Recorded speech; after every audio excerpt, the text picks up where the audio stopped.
Bonjour à tous, bienvenue dans cette nouvelle capsule d'informatique, plus particulièrement sur le réseau. Donc aujourd'hui, on continue toujours sur notre lancée. Donc récemment, nous avons parlé des adresses TCP/IP. Nous avons abordé donc les adresses IP, les masques de sous-réseau. On a parlé également des passerelles. Et aujourd'hui, nous allons aborder le serveur DHCP. Donc effectivement, nous allons aborder le DHCP. Qui est un protocole qui est très utile dans l'élaboration de réseaux et dans la mise en place de réseaux. Et donc, nous allons également faire une petite introduction sur Windows Server 2012. Windows Server 2012 qu'on va utiliser assez fréquemment. D'abord pour nos laboratoires, mais également un système d'exploitation qu'on va retrouver fréquemment, donc dans les entreprises, et pas nécessairement 2012, donc je parle de tout ce qui est Windows Server .bar. Faut savoir par contre qu'il s'agisse de la version 2012, 2016, 2019. Il y a des éléments qui changent très peu. Donc, sachez-le que vous ayez une formation sur 2003, 2008, 2012 ou bien même sur 2019. Les éléments comme par exemple le serveur DHCP, le serveur DNS, ça reste toujours là et il faut savoir que les protocoles fonctionnent toujours de la même façon. Donc c'est ça. Bref, si vous êtes bien formé sur Windows Server, vous devriez être en mesure de vous débrouiller avec à peu près n'importe quelle version.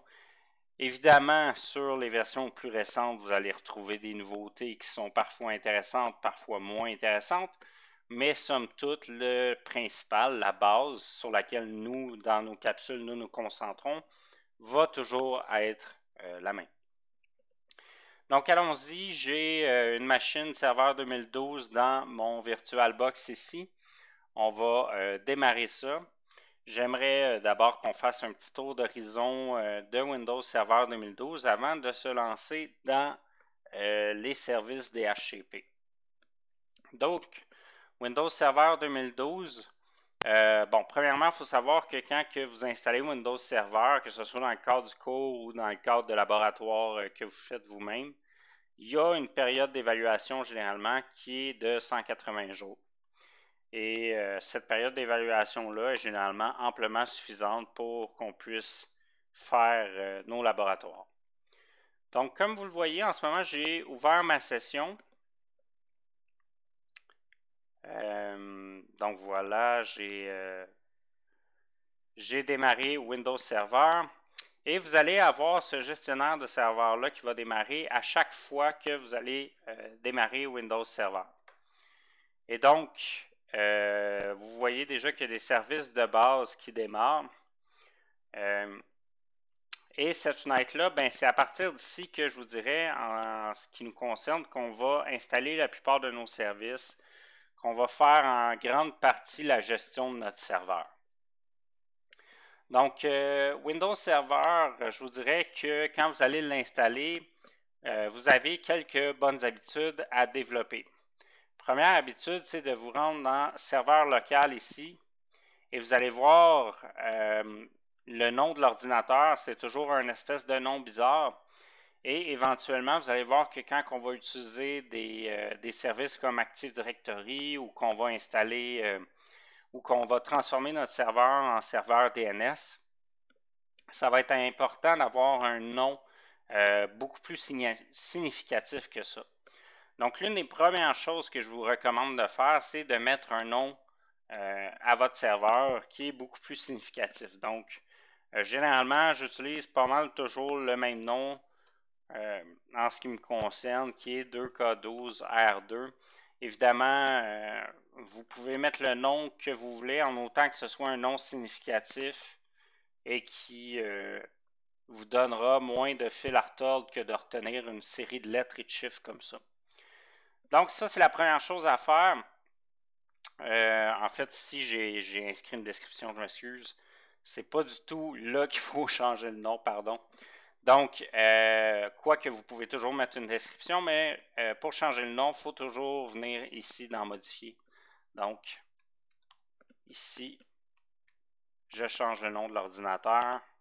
Je clique sur OK. On va vous demander de redémarrer. Dans mon cas, je ne redémarrerai pas immédiatement puisque j'ai d'autres petites modifications à faire. Donc, changer le nom, c'est la première habitude que vous devriez garder en ce qui a trait Windows Server. Ensuite, vous allez voir qu'il y a ce qu'on appelle la configuration de sécurité renforcée d'Internet Explorer.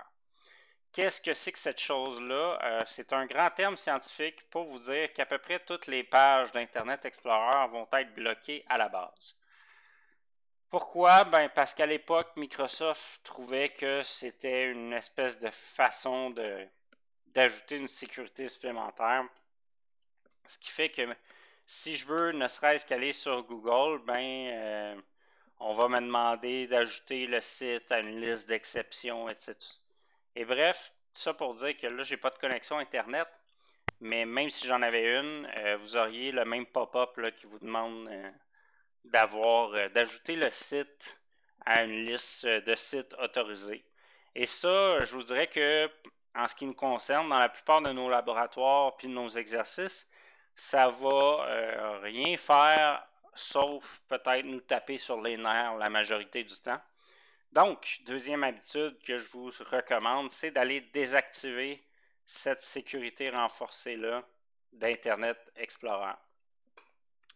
Voilà. Ensuite de ça, au niveau de ce panneau-là de configuration, vous pourrez continuer de fouiller si ça vous intéresse, mais je vais sortir d'ici pour vous expliquer la dernière habitude, c'est d'aller voir vos cartes réseau. Donc, 3 habitudes à retenir en tout. La première, renommer la machine. La deuxième, désactiver la sécurité renforcée d'Internet Explorer. Et la troisième, ça sera d'aller voir vos cartes réseau, leur donner un nom significatif. Donc, dans ce cas-ci, je vais me contenter de faire un réseau interne comme on a vu l'autre jour. Donc, je vais nommer ma carte, pas Internet, mais interne. Et je vais lui donner une adresse IP statique, puisque tout à l'heure, on va installer un serveur DHCP. Et de toute façon, on verra que pour être un serveur DHCP, un des prérequis, c'est toujours d'avoir une adresse IP fixe donnée par l'administrateur de cette façon-là. Mais peu importe le type de serveur, on va essayer de se donner une ligne de conduite qui est de toujours avoir une adresse IP fixe lorsqu'on utilise un serveur, peu importe les services qu'on installe dessus. Et lorsque je parle d'adresse IP fixe, on verra qu'on peut la fixer nous-mêmes, mais on verra également qu'un serveur DHCP peut également donner une adresse IP fixe à un second serveur. Donc pour le moment, tiens, je vais vous donner une adresse IP, disons, moins standard que les fameuses 192.168. Cependant, on va utiliser une adresse IP privée, donc c'est seulement pour vous faire pratiquer / réviser les cours précédents. Donc, évidemment, si vous ne vous souvenez pas des classes d'adressage, si vous ne vous souvenez pas des adresses IP privées, ben c'est peut-être une petite révision à vous faire avant d'aller plus loin dans le cours de réseau.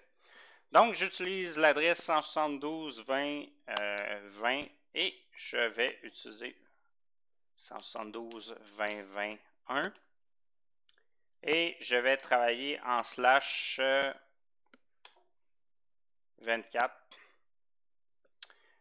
Passerelle par défaut, je n'en ai pas, puisque évidemment, on travaille sur un seul réseau, donc il n'y a pas de sortie. Je travaille sur un réseau interne sur lequel il n'y a rien d'autre que le réseau interne. Donc, je n'ai pas de passerelle par défaut. Au niveau des DNS, on n'a pas vu cette théorie-là encore, on la verra bientôt. Mais pour le moment, je vous dirais de laisser ça vide. Donc, configuration finale au niveau IP de la carte réseau de mon serveur. On prend une adresse IP privée et un masque de sous-réseau, c'est tout. Donc, voilà, je peux fermer mes configurations. Évidemment, vous n'aurez pas ces petits fichiers-là si vous utilisez un Windows Server 2012 9. Donc, je vais supprimer ça pour que vous voyez vraiment votre bureau va avoir l'air de ça. Donc, je vais effectuer un redémarrage et pendant que je fais ça, il y a une vidéo que j'aimerais qu'on regarde ensemble qui explique, ma foi, très bien comment fonctionne le DHCP. Donc, c'est une vidéo qui est en anglais, mais ne vous en faites pas, là, je vais résumer le tout par la suite. Et c'est une vidéo qui dure pas plus de 5 minutes, peut-être 5 minutes et demie, 6 tout au plus. Donc, j'aimerais qu'on la regarde ensemble, puis en fait, ensuite de ça, je vais vous faire un résumé, puis on va mettre ça en pratique dans le laboratoire qu'on va faire ensemble, qui est en fait... Hey, what's up guys? Pardon, qui est en fait la mise en œuvre d'un serveur DHCP ensemble. Donc, on regarde ça. Donc, voilà ce que je disais, 5 minutes et demie la vidéo. Donc, on regarde ça rapidement, puis on s'en reparle tout de suite après. Hey, what's up guys? Welcome to Certbros. In this video, we're going to be looking at DHCP.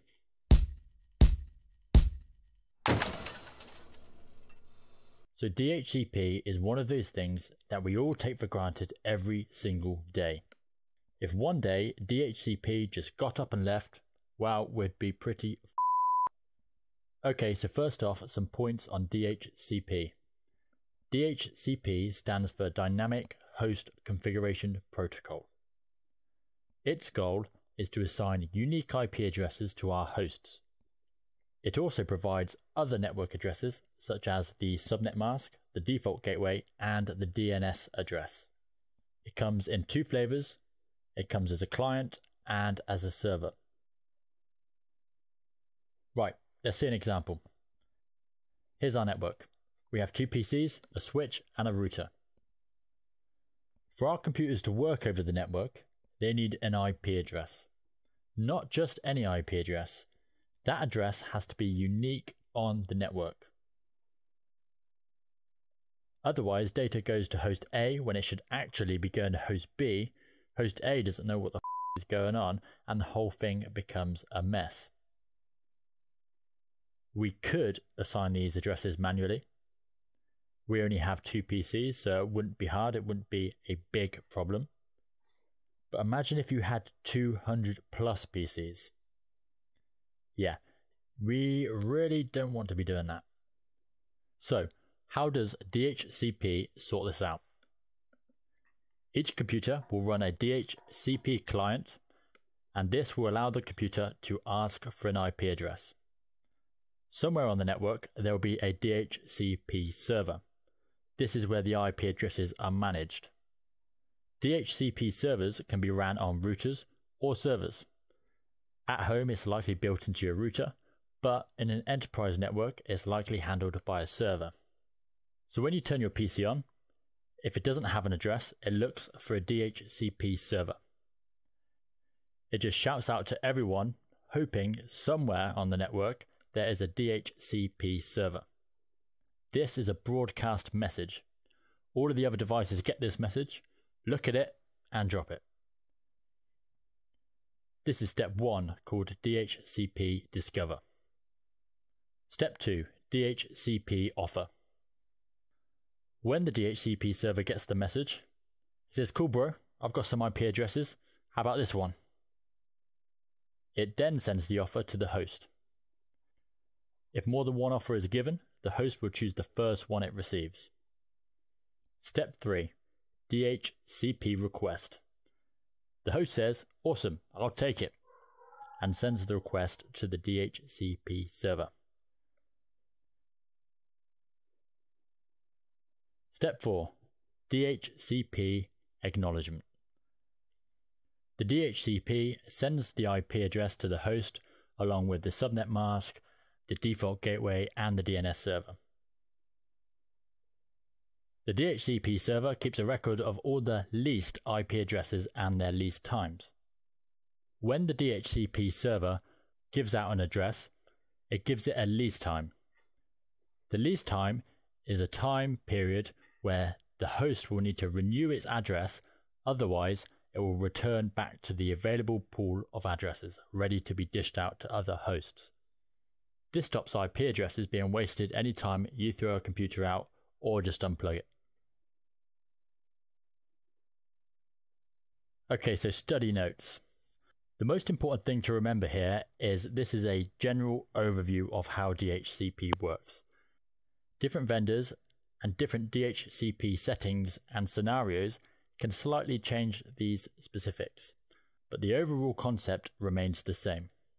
So the 4 steps. DHCP Discover looks for a DHCP server. DHCP Offer. The DHCP server offers an address to the host. DHCP Request. The host requests to lease that address. DHCP Acknowledgement. The DHCP server sends the IP address to the host. DHCP uses UDP ports. The client will use port 68 and the server will use port 67. Again, life without DHCP isn't worth thinking about. OK. Donc, on a vu ensemble rapidement ce qu'était, dans le fond, un service DHCP, puis comment ça fonctionnait grosso modo.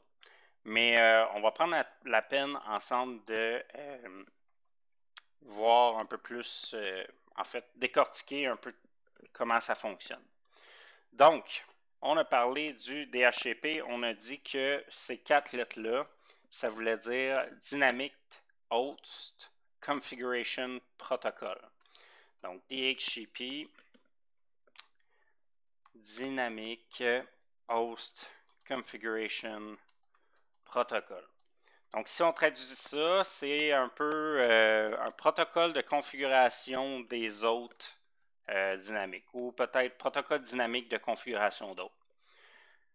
Grossièrement, ce que ça fait, bien, ça porte quand même bien son nom, puisque ça l'envoie une configuration réseau aux postes qui en ont besoin d'une. Okay? Donc, on voyait justement dans la vidéo comment ça fonctionnait. C'est que quand il y a un appareil, que ce soit votre cellulaire ou que ce soit une tablette, un téléphone portable ou même un ordinateur qui se connecte pour la première fois, cet ordinateur-là ou cet appareil-là va utiliser ce qu'on appelle l'adresse IP de broadcast. L'adresse IP de broadcast, elle est un peu spéciale et je ne crois pas qu'on en ait parlé jusqu'ici. Donc, l'adresse IP de broadcast. Okay. L'adresse IP de broadcast, c'est que les gens qui vont parler, en fait, les ordinateurs qui vont utiliser cette adresse-là pour communiquer, c'est une adresse IP qui est écoutée par tout le monde. Donc, tout le monde écoute cette adresse-là. Ce qui fait que si je veux faire une espèce d'analogie, ben, c'est un peu comme si je rentrais dans une salle bondée de monde et que je criais haut et fort pour que tout le monde m'entende en espérant que l'interlocuteur ou le destinataire à qui je veux délivrer mon message fasse partie de la foule. Donc, évidemment, si mon destinataire est dans la foule, il va entendre mon message, mais ça veut aussi dire que tous les autres vont entendre mon message.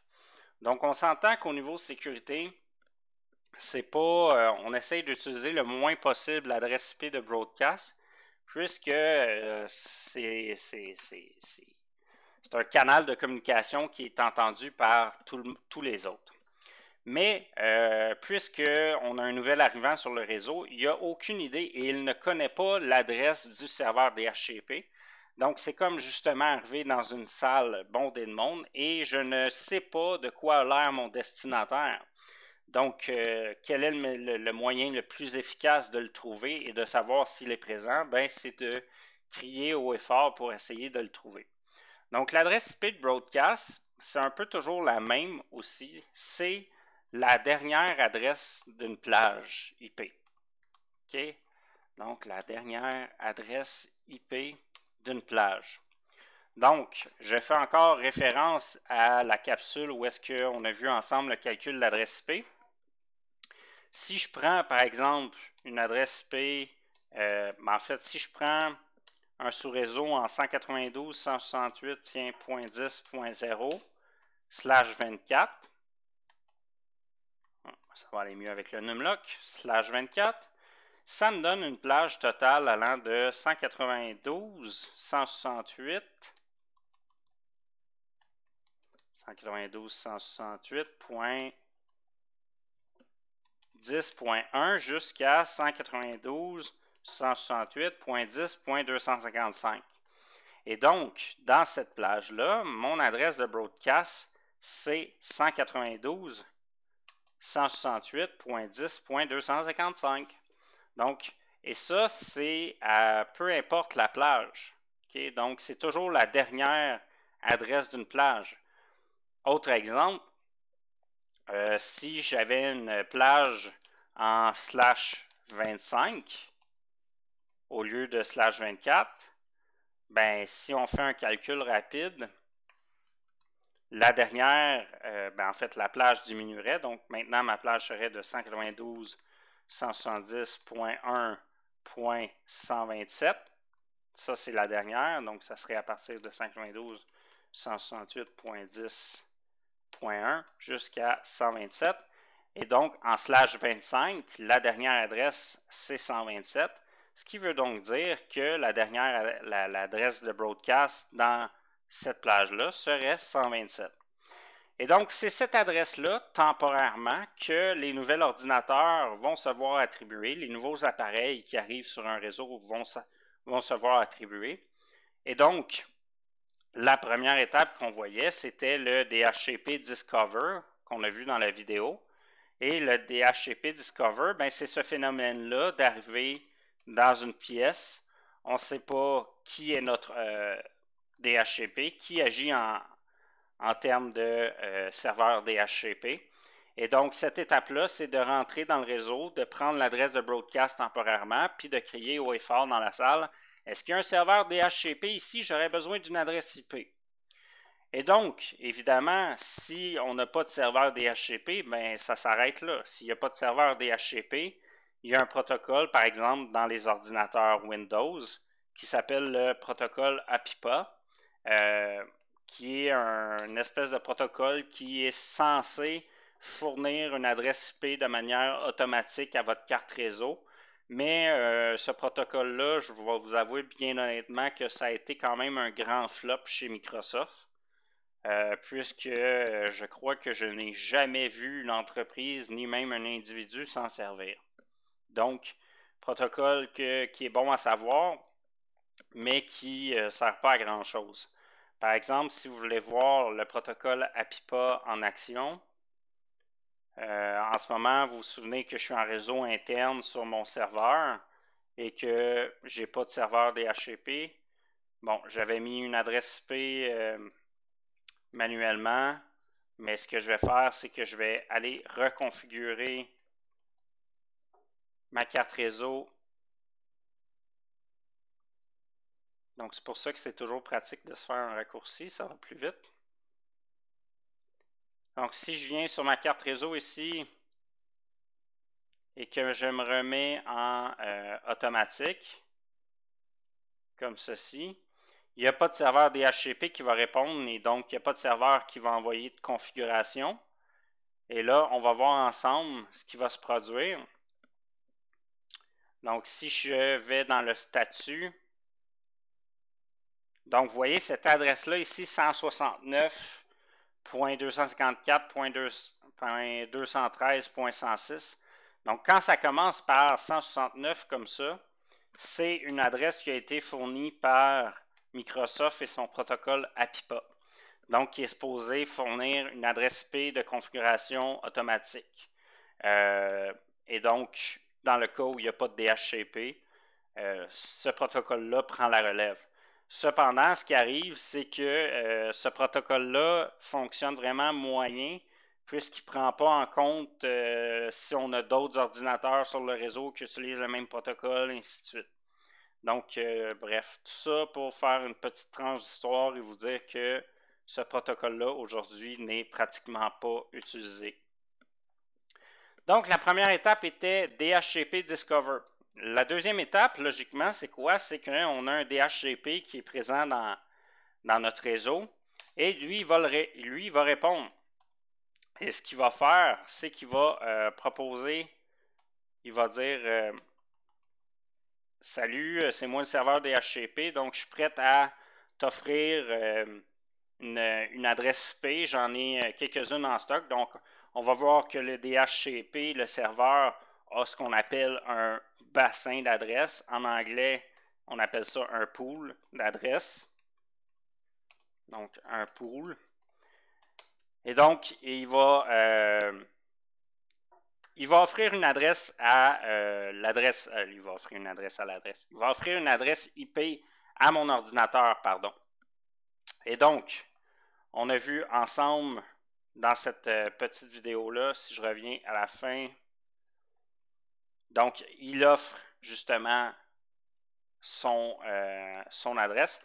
L'étape 3, il va dire, bon, est-ce que tu es intéressé, est-ce que le serveur DHCP va avoir dit, est-ce que tu es intéressé par telle adresse que j'ai de disponible? Si, puis on s'entend, l'étape 3, c'est pratiquement toujours oui la réponse.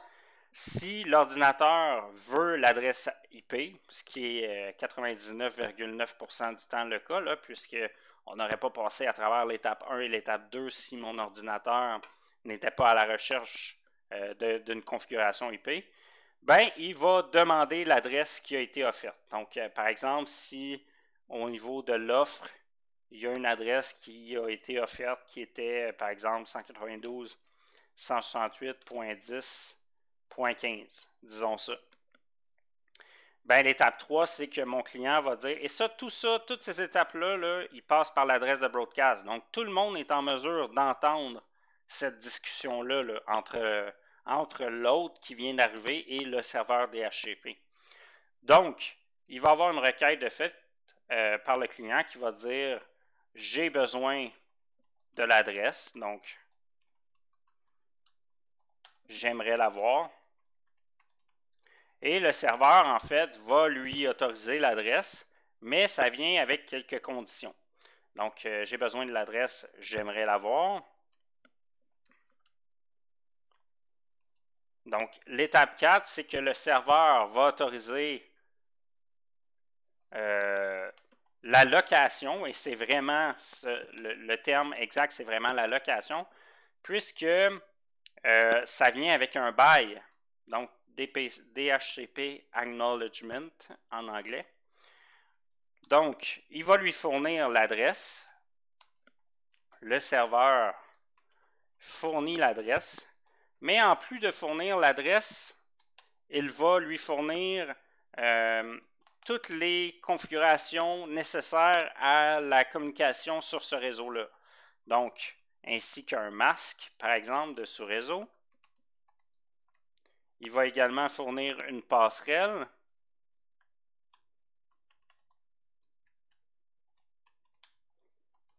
Il va fournir également une adresse DNS au besoin et il peut fournir plusieurs autres informations aussi. On verra en temps et lieu toutes les options qui sont configurables dans le serveur DHCP, mais on va voir qu'il y a une panoplie d'options de configuration qu'on peut donner à notre client.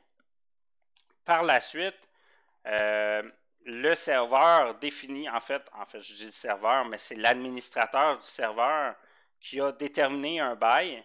Donc, il y a une durée. Okay? Et la durée de ce bail-là va être déterminée en fonction de où on se trouve, puis dans quelle situation, dans quel contexte on est. Par exemple, si on est dans je vous donne un exemple qui est très commun, par exemple un café Starbucks ou même un restaurant McDonald's. Aujourd'hui, ils offrent le Wi-Fi gratuitement généralement.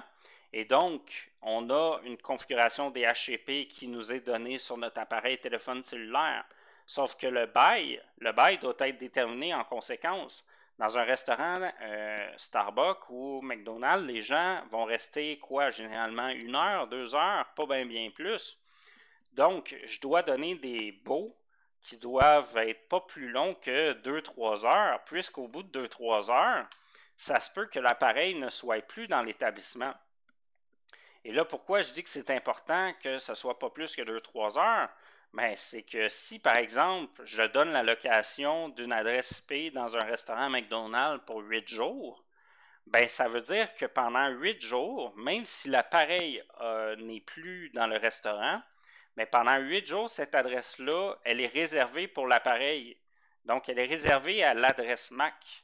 Okay? On a un tableau, par exemple, comment ça fonctionne dans le serveur DHCP, c'est que on a une espèce de tableau comme ça, où est-ce que le serveur dit, OK, ben ça c'est mes appareils, puis ça c'est les IP que je leur ai donnés. Puis là, par exemple, si j'ai une MAC adresse ici, bon, je dis n'importe quoi, là, je mets n'importe quel MAC.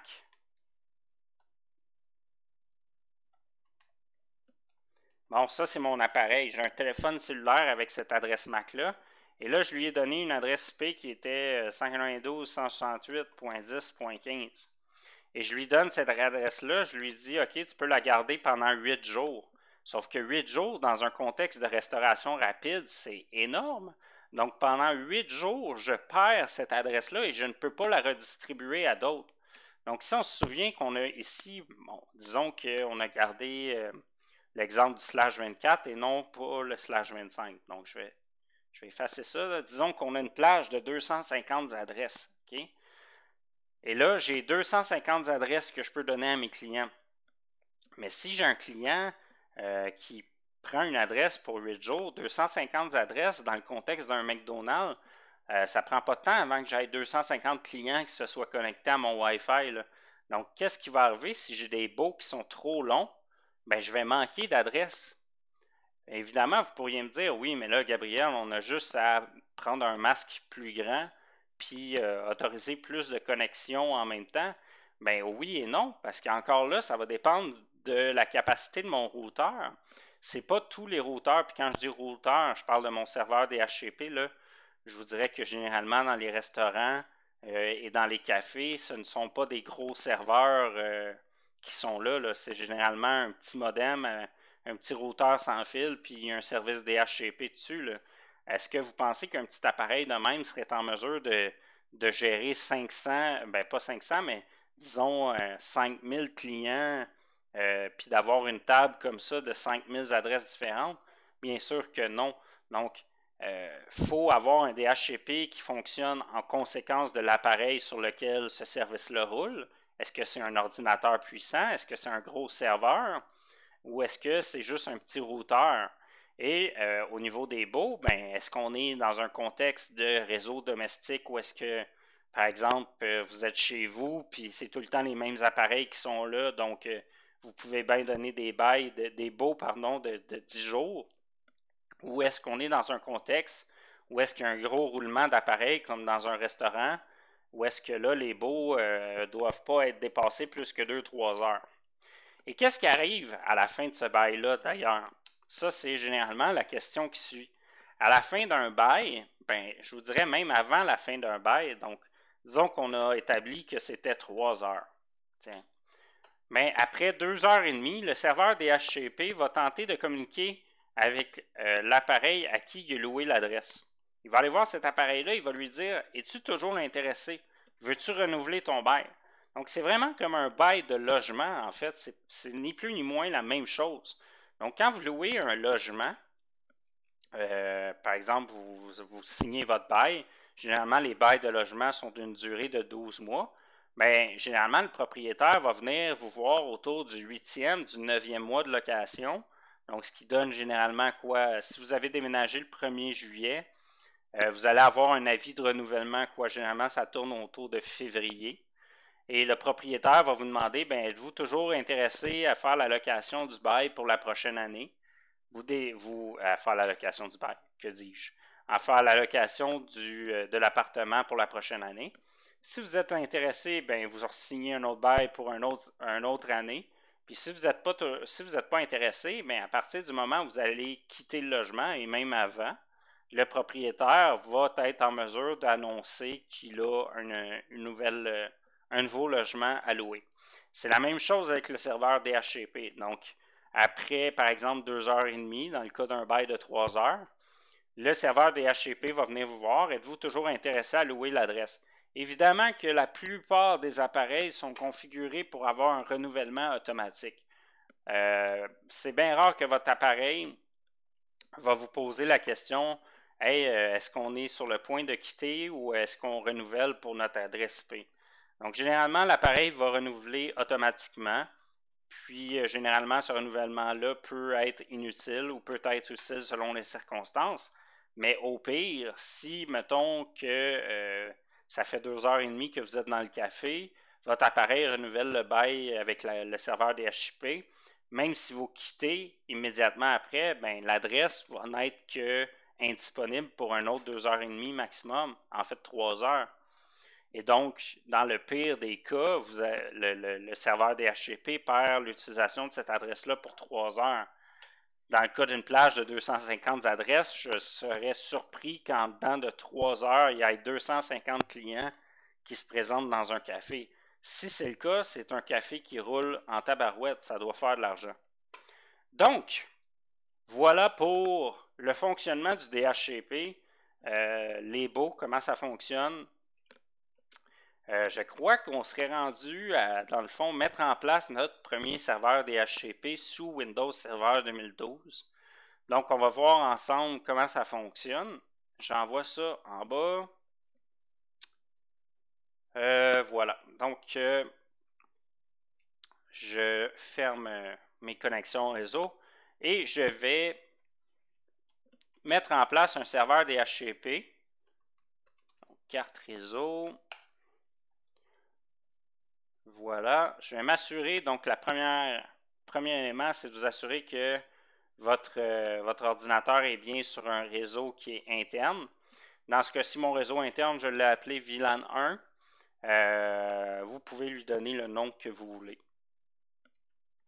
Donc, j'ai configuré mon adresse IP statique manuellement, puisque ce qu'il ne faut pas oublier, c'est que le serveur DHCP, il va fournir des configurations IP à ses clients, mais sa propre configuration IP à lui, il n'y a personne qui va lui fournir. Ça prend un administrateur et cet administrateur, c'est généralement un humain. Donc, ça prend un humain pour configurer l'IP sur le serveur avant que le serveur puisse faire son travail et envoyer des configurations IP à ses clients. Donc, comment ça fonctionne dans Windows Server 2012? C'est qu'on va venir dans ce gestionnaire de serveur-là et on va venir appuyer sur « Ajouter des rôles et des fonctionnalités ». On a une fenêtre qui va démarrer. Donc, bon, c'est un assistant en fait qui va nous expliquer comment ça fonctionne pour installer les étapes. Et en fait, en bas, vous pouvez cliquer sur « Ignorer cette page par défaut » pour que lorsque vous allez installer d'autres services ultérieurement, cette page-là ne vous apparaisse pas à chaque fois. Donc, ce qu'on veut, en fait, c'est une installation basée sur un rôle ou une fonctionnalité et non pas l'installation des services bureau à distance. Donc, nous, c'est vraiment un rôle ou une fonctionnalité qui nous intéresse. On nous demande de sélectionner le serveur qui nous intéresse sur lequel on veut installer. Et je vous dirais, les informations qui sont ici, dans cette fenêtre-là, prenez tout le temps de les valider. Parce que regardez en ce moment, on voit que j'ai le nom de mon serveur, mais vous voyez, l'adresse que j'ai, c'est une adresse APIPA. Donc, c'est une adresse qui a été configurée de manière automatique et ce n'est plus mon adresse IP que j'avais configurée au départ. Donc, ça m'indique que je dois aller configurer mon adresse IP avant d'aller plus loin. Donc, ce que je vais faire, c'est revenir configurer mon adresse IP statique. Donc, je crois qu'on avait dit 172.20.20.1/24. Donc, voilà. J'ai configuré mon adresse IP comme il était censé l'être. Évidemment, je ne sais pas si ça va apparaître tout de suite au niveau des changements. Non. Bon, là, il m'affiche l'ancienne adresse IP, mais je sais que j'ai fait la correction, donc je peux poursuivre pareil. Ici, vous allez avoir une liste de rôles qui sont disponibles. Donc, ça, c'est tout ce que peut faire votre serveur. Enfin, même en partie, je dirais. Nous, ce qui va nous intéresser, c'est le serveur DHCP ici.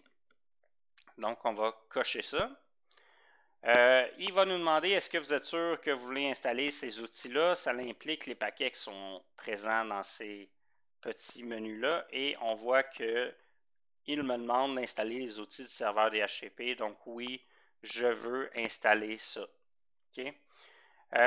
Bon, ici, il va me dire qu'il a détecté des problèmes.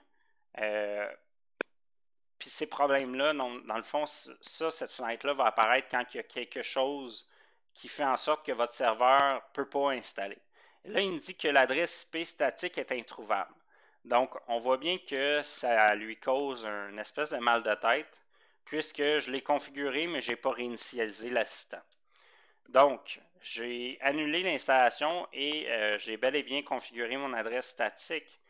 Donc, il suffit de redémarrer l'assistant pour qu'il puisse... Bon, on voit qu'il l'a encore une fois pas updaté ici. Je ne sais pas si cette fois-ci, ça va passer au niveau du serveur. Il m'a affiché la même fenêtre. Fait que regardez bien ce que je vais faire. Je vais carrément redémarrer parce que je veux vraiment que vous voyez ce qui est supposé arriver. Donc, je vais redémarrer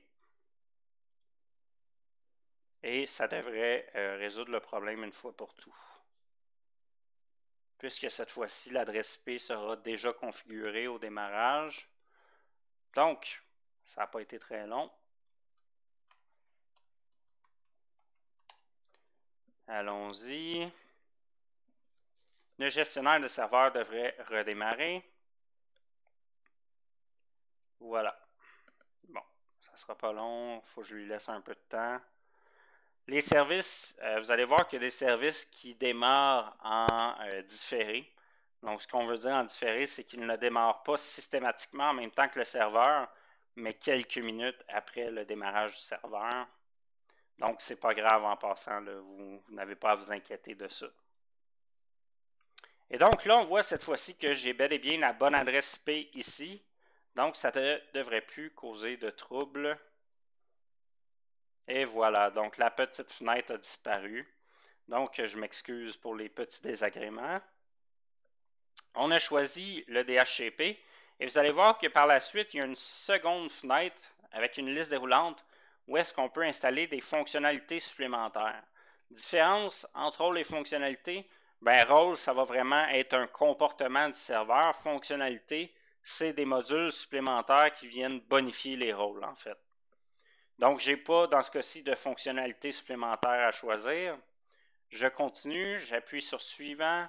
Ici, vous avez une petite description de ce qu'est le DHCP. Je fais suivant et je clique sur installer. Et là, mes services, en fait, mon service DHCP est après s'installer. Mais l'installation, ce n'est pas tout. Il faudra évidemment aller configurer le service et on verra ensemble donc comment il est possible de configurer ça. C'est pas très compliqué, mais je vous dirais que même si c'est pas très compliqué, parfois ça s'oublie assez rapidement et donc vous aurez peut-être l'occasion de revisiter la vidéo s'il y a des choses qui vous paraissent plus compliquées ou s'il y a des éléments que vous avez oubliés. Donc, une fois que l'installation est terminée, je peux tout simplement cliquer sur « Fermer ». Et on a un petit triangle jaune qui est apparu sous le drapeau des notifications. Donc, si on vient voir ça, on me dit qu'il faut terminer la configuration des DHCP. Et donc, terminer, c'est quoi? Ben, c'est que Windows va créer des groupes d'utilisateurs supplémentaires. Ces groupes d'utilisateurs-là sont les administrateurs DHCP et les utilisateurs DHCP. On verra peut-être plus tard dans le coin de Active Directory comment manipuler des utilisateurs. Donc, pour le moment, je me contente de valider les actions de Windows et je ferme. Maintenant, Nous, ce qui nous intéresse, ça va être de venir ici dans le menu juste en haut. On va sélectionner Outils et on va venir ici choisir DHCP. Et là, on a une fenêtre d'explorateur Windows qui va s'ouvrir. Donc, on va se faire de l'espace. Et là, on a notre serveur ici, donc 2K12R2, c'est bel et bien nos serveurs. Et vous allez voir qu'on a deux petits serveurs, donc un avec IPv4 et un avec IPv6. Parce que oui, sous IPv6, il y aura également des services DHCP qui sont disponibles.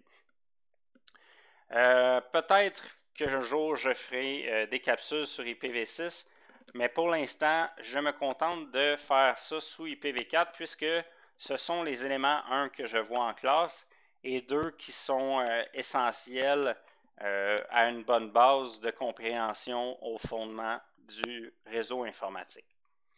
Donc, je m'en viens cliquer sur IPv4 et on a ici un petite bulle d'information qui nous dit ajouter une étendue. Et c'est ce qu'on va faire. Donc, je vais cliquer à l'aide du bouton droite sur IPv4 et je vais sélectionner Nouvelle étendue.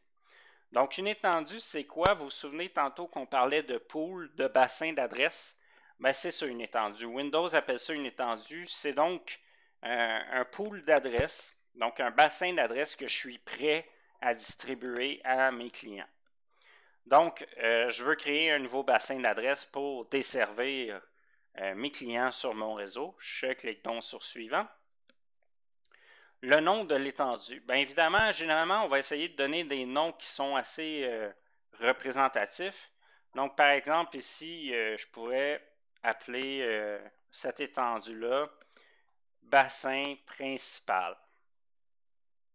Je clique sur Suivant. Maintenant, on va nous demander de sélectionner les adresses qu'on veut distribuer. Évidemment, il faut que ça concorde avec l'adresse que j'ai donnée à mon serveur DHCP.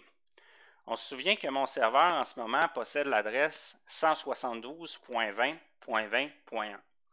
Donc, mon serveur DHCP doit distribuer des adresses qui sont dans cette plage-là. Un serveur DHCP ne pourra jamais distribuer des adresses, par exemple, qui seraient dans ce cas-ci 10.10.10. Quelque chose, puisque les adresses 10 ne font pas partie de la plage que j'utilise lorsque je dis que mon serveur a 172.20.20.1 avec un masque de sous-réseau en /24. Donc, je dois avoir une certaine cohérence dans les adresses que je veux distribuer. Donc, pour ma part, je vais distribuer les adresses 172.20.20. Oups, j'ai fait précédent, je m'excuse. Donc, 172.20.20. Et tiens, pour le plaisir, je vais commencer à distribuer à partir de .20. Donc, ce qui fait que les adresses avant .20, ben, je les garde pour des utilisations autres que mes clients DHCP. Donc, je pourrais utiliser les adresses, par exemple, de 172.20.21 à 172.20.20.20 pour, par exemple, donner des adresses IP à d'autres serveurs ou à des ordinateurs qui ont des rôles spéciaux, par exemple, sur le réseau. L'adresse IP de fin, je vais ici choisir 20, 20, puis tiens, 250. Je ne me rendrai pas jusqu'à 255 pour les mêmes raisons. Donc, je me laisse tout le temps un petit peu de jeu au début, puis un petit peu de jeu à la fin, puisque si je veux faire des tests ou si je veux, peu importe, bref, c'est toujours pratique de prévoir un petit peu d'adresse IP de plus pour des occasions spéciales. Au niveau du masque de sous-réseau que je veux distribuer à mes clients, ben, si je veux que mes clients puissent communiquer avec moi, il va falloir que je distribue le même masque de sous-réseau que je fournis. Que j'utilise. Donc ici, j'utilise un /24 parce que je distribue un /24 puisque je suis moi-même en /24. Bon, la vérité, c'est qu'on verra qu'un jour, il y a moyen d'avoir des masques différents, mais pour votre compréhension, pour le moment, je préfère qu'on en reste là. Donc, je clique sur Suivant. Ensuite, je pourrais ajouter des adresses d'exclusion. Donc, des adresses qui font partie de cette plage-là, mais que je refuse de distribuer pour des raisons personnelles. Par exemple, disons que, je ne sais pas moi, les adresses de 30 à 40, je ne veux pas les distribuer. Donc, je pourrais, par exemple, dire 172, 20, 20.30 jusqu'à 172, 20.20.40. Ben, ces adresses-là, je ne veux pas les distribuer. Donc, j'ajoute une plage d'exclusion. Je fais suivant. Et là, on a la fameuse durée du bail. Donc, après combien de temps le serveur DHCP doit-il aller se renseigner auprès de l'appareil pour savoir s'il est toujours intéressé à garder son adresse IP sur le réseau? Bon, ici, je vous dirais que le bail n'a pas vraiment d'impact considérable, surtout qu'on est juste dans un laboratoire. Donc, ce que je vais faire, moi, je vais mettre un jour, 24 heures. Donc, mais sachez-le, c'est ici qu'on définit la durée du bail. Il y a des paramètres supplémentaires. Donc, je vous disais que le serveur DHCP peut fournir plusieurs informations autres que l'adresse IP et le masque de sous-réseau. Et là, c'est exactement ce que Windows nous demande. Est-ce que tu veux configurer d'autres options autres que les adresses IP et le masque de sous-réseau que tu veux distribuer? Moi, je vais lui répondre oui, je veux configurer ces options-là maintenant et je vous dirais que la plupart du temps, c'est ce que vous allez choisir aussi dans le cadre de votre travail. Donc, je vais faire oui. Le routeur, la fameuse passerelle par défaut. OK? Donc, par où votre client ou vos clients doivent passer pour aller vers un autre réseau. Okay? Ici, on est dans un réseau interne. Okay? Concrètement, il n'y a pas de sortie. Mais je vais mettre une passerelle pareille. Évidemment, cette passerelle-là ne sera pas fonctionnelle. Mais je veux vous la mettre, je veux en mettre une pour que vous puissiez voir l'impact tantôt quand je vais rentrer la commande ipconfig dans mon ordinateur client pour que vous puissiez constater que l'information a bien été distribuée. Donc, la passerelle, je vais mettre comme si mon serveur était aussi la passerelle. Donc, je veux distribuer cette adresse IP-là en tant que passerelle par défaut à mes clients. Le serveur DNS, c'est la même chose. Donc, je pourrais entrer l'information ici et la fournir à mes clients. Donc, je pourrais avoir un domaine quelconque, par exemple, je ne sais pas, si moi, mon entreprise s'appelait Gabriel.privé, parce que j'ai une entreprise qui s'appelle l'entreprise Gabriel, et tiens, l'adresse IP que je mets ici, ben, disons que mon serveur est aussi un serveur DNS, donc j'ajoute ça. Bon, maintenant, vous allez voir, le serveur va essayer de valider et effectivement, il va me dire je ne détecte pas de service DNS en ce moment sur cette adresse-là. Évidemment, puisque j'en ai pas configuré. Donc, c'est normal cette erreur-là, mais tout comme le routeur / la passerelle par défaut, je vais quand même mettre cette adresse-là pour que vous puissiez constater comment le DHCP fonctionne. Le serveur Wins, je n'en mettrai pas pour le moment et on verra plus tard dans les capsules, on aura l'occasion de parler du serveur Wins, mais pour le moment, je ne l'utiliserai pas et je ne mettrai pas d'adresse. Et donc, la dernière fenêtre que Windows va me proposer, c'est est-ce que tu veux activer cette étendue-là? Donc, veux-tu mettre en marche le serveur DHCP avec ces adresses-là? Évidemment, oui. Donc, je fais terminer. On voit donc qu'il y a des choses qui sont apparues sous mon serveur DHCP. Et donc, si je vais voir mon pool d'adresses, on voit que j'ai des adresses qui sont prêtes à être distribuées, j'ai des adresses qui sont exclues.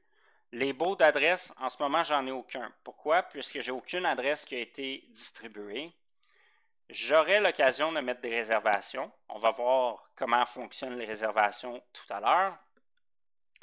Les options d'étendue, ce sont les options qu'on vient tout juste de configurer ensemble. Donc, la passerelle par défaut ici, le serveur DNS, le nom de domaine, oups, je viens de me rendre compte qu'il y a une petite erreur, ce n'est pas Gabriel, privé, mais Gabriel.privé. Donc, j'applique. Donc, voilà, mon serveur DHCP est prêt à distribuer des adresses. Donc, allons-y sans plus tarder. Donc, ce qu'on va faire, c'est que je vais mettre ça de côté Et je vais venir dans VirtualBox, me prendre une machine. Donc, heureusement, j'ai des machines qui sont déjà prêtes à l'utilisation. Je n'ai qu'à les importer. Donc, ce que je vais faire, c'est importer, par exemple, un Windows 10 que je vais venir connecter en tant que client à mon serveur DHCP. Et on va voir si, dans le fond, ce client-là va bel et bien recevoir donc toutes les informations que j'ai inscrites.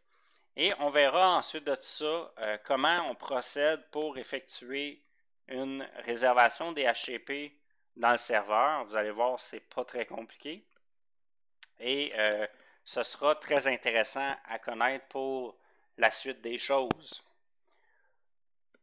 Donc, ça ne sera pas bien long, même si VirtualBox dit 3 minutes, généralement, ça prend moins de temps que ça. C'est assez rapide.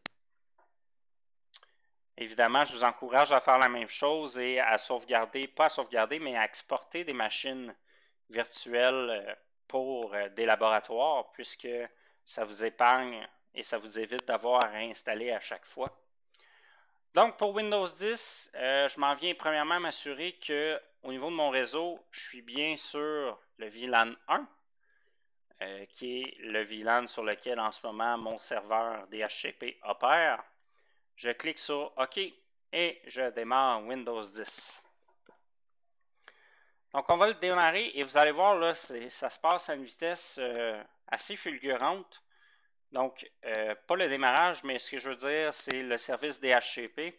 Aussitôt que je vais avoir une session d'ouverte, on devrait avoir un signe de vie de la part du DHCP qui va avoir fourni des informations de connexion à mon client. Donc voilà, ça ne sera pas long. J'arrive ici. J'ouvre ma session. Donc, ça charge.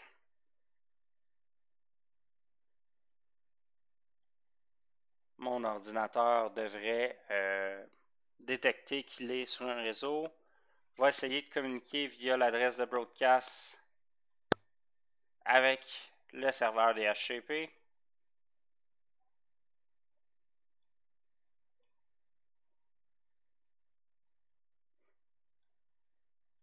Oups. Et voilà. Donc, sur Windows 10, on a déjà, quand on voit ce petit volet-là apparaître, là, ça veut dire qu'il y a une détection de réseau qui a été faite. Et là, évidemment, ne vous référez pas à cette icône-là. Là. Cette icône-là, il veut seulement dire qu'il n'y a pas d'accès Internet. Cependant, ça ne veut pas dire qu'il n'y a pas de réseau. Là. La preuve, c'est qu'on voit qu'on a un petit icône avec un ordinateur qui est câblé. Donc, on a bel et bien du réseau. Ce que je vais faire, je vais ouvrir une commande. Donc, cmd. Et je vais taper la commande ipconfig pour aller voir mes configurations. Et là, on voit que j'ai reçu un paquet d'informations. Donc, l'adresse actuellement que mon serveur m'a fournie, c'est la 202020. J'ai mon masque de sous-réseau qui m'a été fourni. Et regardez, j'ai une passerelle par défaut. Donc, évidemment, cette passerelle-là ne fonctionne pas pour vrai. Donc, elle ne me donne pas accès à d'autres réseaux. Mais on voit que mon serveur DHCP me l'a fourni. On voit également que j'ai le nom du domaine, donc gabriel.privé, ça a été rentré dans le serveur. Et si je pousse la commande un peu plus loin pour voir un peu plus de résultats, donc ipconfig/all, et bien là, on a l'information supplémentaire. On a l'adresse du serveur DHCP, la passerelle par défaut, donc on l'avait déjà vu, mais regardez, ici, on a le DNS qui a également embarqué. Donc, on a vraiment un serveur DHCP qui fonctionne. Puisque mon client, je n'ai jamais configuré ces adresses IP-là. J'ai seulement ouvert une session, puis, et d'ailleurs, si je viens dans les configurations de carte réseau, bien, on va voir que l'option configuration automatique est toujours cochée. Donc, si je viens ici, dans ma carte réseau, dans les propriétés, bien, on va voir que je suis toujours en obtenir automatiquement une adresse IP. Donc, toutes ces configurations-là sont rentrées de façon automatique grâce à mon serveur DHCP. Donc, on a vraiment un serveur qui est fonctionnel à l'heure actuelle. Maintenant, ce qui va être intéressant, c'est d'aller voir au niveau du serveur. Donc, j'envoie ma machine en bas et je retourne dans mon serveur Windows et je retourne dans mon DHCP plus précisément. Donc, si je viens dans mon étendue ici et que je viens voir mes baux d'adresse, donc je vais faire un petit actualiser, un refresh, on voit ici que j'ai une adresse IP qui est apparue, donc j'ai un ordinateur qui s'est connecté, donc j'ai un bail qui a été signé. On voit que ce bail-là va expirer le 28 septembre à 16h57, donc on se souvient que j'avais configuré le bail pour durer 24 heures, donc voilà. Et j'ai un ID unique ici. Cet ID-là, c'est quoi? Ben, c'est la MAC adresse de mon ordinateur. Donc, si on regarde, ça se termine par 2610. Donc, si je viens ici, ben, ma MAC adresse, voilà, ici, se termine par 2610. Donc, maintenant, je pourrais vouloir réserver une adresse pour cet ordinateur-là. Par exemple, lui dire que je veux tout le temps qu'il aille la même adresse parce que, bon, peu importe la raison, ça pourrait être pour des raisons de sécurité, ça pourrait être pour des raisons de simplicité. Bref, toutes les raisons sont bonnes pour faire des réservations.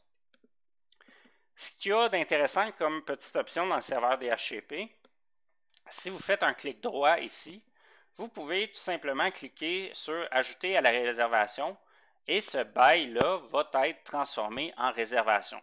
Ce qui veut dire que l'adresse 172.20.20.20 va être réservée à vie pour la machine qui possède cette MAC adresse-là. Okay?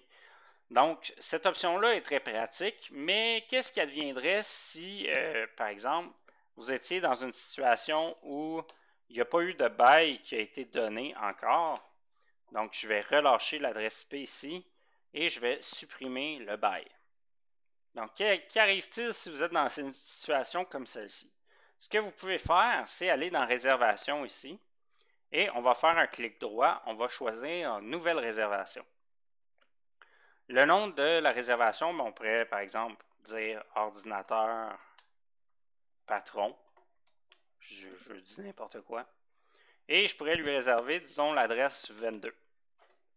Et là, ce que je vais faire, c'est que je vais venir rentrer l'adresse MAC ici. Faites attention, cependant, l'adresse MAC doit être toute collée et pas avoir aucun caractère spécial. Donc ici, mon adresse MAC, c'est 080027. Donc, 080027. Et ensuite, E9 2610. Donc, E9 2610. Voilà. Donc, j'ajoute ma réservation, je ferme. On la voit, elle est maintenant ici. Maintenant, qu'est-ce qui va se passer si je reviens sur ma machine Windows et que je fais ipconfig /renew, donc renouvellement de l'adressage IP. Mon ordinateur Windows va relancer le processus de requête DHCP et on aura une réponse sous peu. Voilà, donc mon ordinateur Windows a une réponse. Et regardez, j'ai maintenant l'adresse IP 172.20.22. Et comme c'est une adresse IP réservée, j'aurai toujours cette adresse IP-là, même si je dépasse la durée du bail de 24 heures. Je vais encore avoir cette adresse-là, puisque cette adresse-là a vraiment été réservée pour cette machine-là. Donc, c'est comme ça qu'on procède pour faire une réservation DHCP dans un serveur. En fait, dans un serveur Windows, puisqu'on verra que le DHCP, il est également possible de l'installer sous un serveur Linux. On verra qu'il y a des serveurs DHCP aussi dans des routeurs. Bref, c'est un service qui est très populaire. Donc, voilà ce que je vous propose. Je vous propose de faire votre premier serveur DHCP, comme je l'ai fait dans cette vidéo. Si vous avez par exemple besoin d'un ISO de Windows Server 2012 comme celui que j'utilise en ce moment, En fait, je peux vous fournir cet ISO-là dans la description de la vidéo. Vous pourrez la télécharger.